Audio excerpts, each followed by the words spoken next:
चीजें इसराइल की प्रोडक्ट है, हमने उनसे परहेज करनी, उन कंपनियों की चीज नहीं लेनी।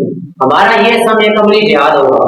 हम कोई तो नहीं सकते, आजमाइश मामला हैं, लेकिन अमली जिहाद जब करेंगे तो उसका बहुत ही उन्हें नुकसान होगा। नंबर जितना नोकिया कंपनी की चीजें हैं सारी इसराइल की है। पेप्सी है किसी भी रंग की है वो इसराइल की है।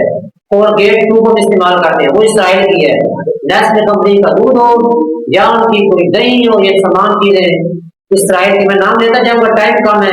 बाउंटी ये क्रीम के नाम है, कोका कोला, ल्यू ये बिस्कुटों की कंपनी है उसका नाम है। इसके अलावा ब्राइट और ये ब्राइट सरफ है, और सेफ गार्ड साबन है, लिप्टन चाय है, लाइफ बॉय, विम बर्तन धोने वाला साबन है, बाल कंपनी के आइसक्रीम है, जीटो बच्चों के ये दूध इस्तेमाल होते हैं, सर्फ एक्सल है, कॉर्नेटो है, आइसक्रीम कनोर है जो हांडी में डालता है।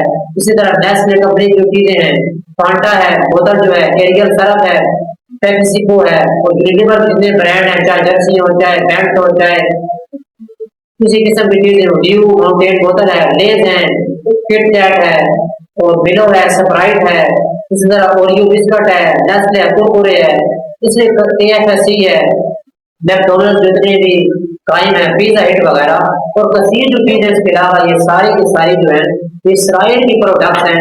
हम उनसे अमली जिहाद तो नहीं कर सकते, अलमुख्तसर हम इन चीजों का इस्तेमाल करना छोड़ दें ताकि हम गुनाहगार ना हो और हम उन जालिमों के साथ शरीक ना हो जो अल्लाह पाक ने इरशाद फरमाया कि जो जालिम है उन्हें बिल्कुल कोई भी मौका नहीं मिलेगा बरोज़ क़यामत, और वो मुश्किल में आजमाइश में आ जाएंगे।